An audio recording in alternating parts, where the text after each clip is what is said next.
Simon, nakahandusay sa lupa, sugatan at humihingal. Ang kanyang mga mata ay nakatitig sa kisame at silid.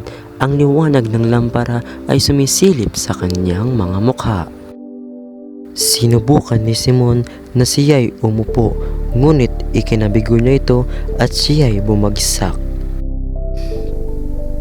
Akala ko'y sa pamamagitan ng karahasan, makakamit ko ang salitang kalayaan.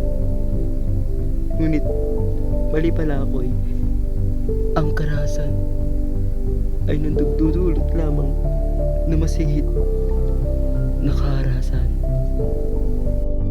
Isang mapait na ngiti ang sumilay sa kanyang mga labi.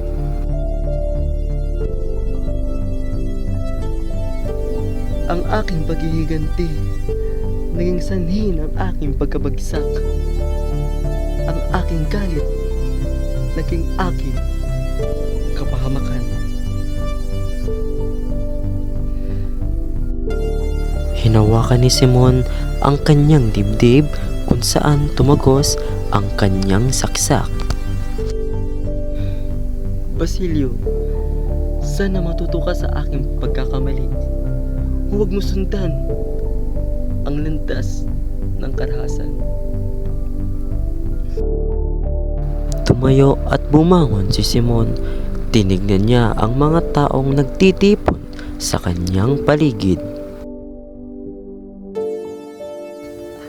Ang pagbabago, hindi sa karahasan, kundi sa pag-ibig, sa pagkakaisa.